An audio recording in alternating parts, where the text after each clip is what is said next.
Victory tonight in Wisconsin, we have now won 7 out of 8 of the last caucuses and primaries. And we have won almost all of them with overwhelming landslide numbers. In the meantime, it was virtually radio silence from the losing frontrunners.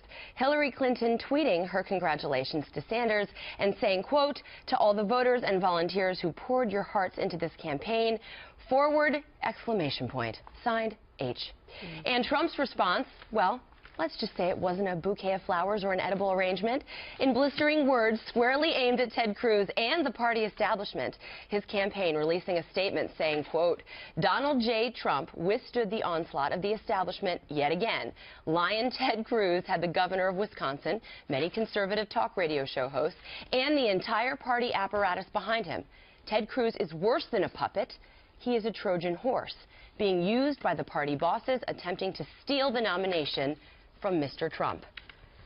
Any truth, Stephen Hayes, to what Trump was alleging last night? Is Ted Cruz a Trojan horse? No, I mean, look, first of all, that's a ridiculous claim that he's stealing the nomination. You need 1,237 delegates to get the nomination. Donald Trump doesn't have it. There's nothing to be stolen at this point.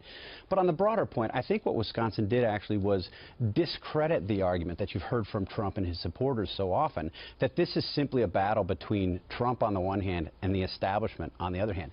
I mean, it is preposterous in the extreme to suggest that Scott Walker, governor who implemented these bold conservative reforms in Wisconsin, had to fight off the left for years for having done so, rallied the entire National Republican Party around him and the conservative movement, that Scott Walker supporting Ted Cruz, who's the most anti-establishment member of Congress, is somehow a representation or a manifestation of the establishment and puppet masters. I mean, it's a silly argument on its face, and I hope what will happen from this point forward is people will understand that the opposition to Donald Trump, certainly there is a Republican establishment, and certainly many of those people oppose Donald Trump, but most of the opposition to Donald Trump comes from Republicans who have been toiling in the fields of Republican electoral politics across the country, conservative movement types who have been working for conservative policies for decades in some cases.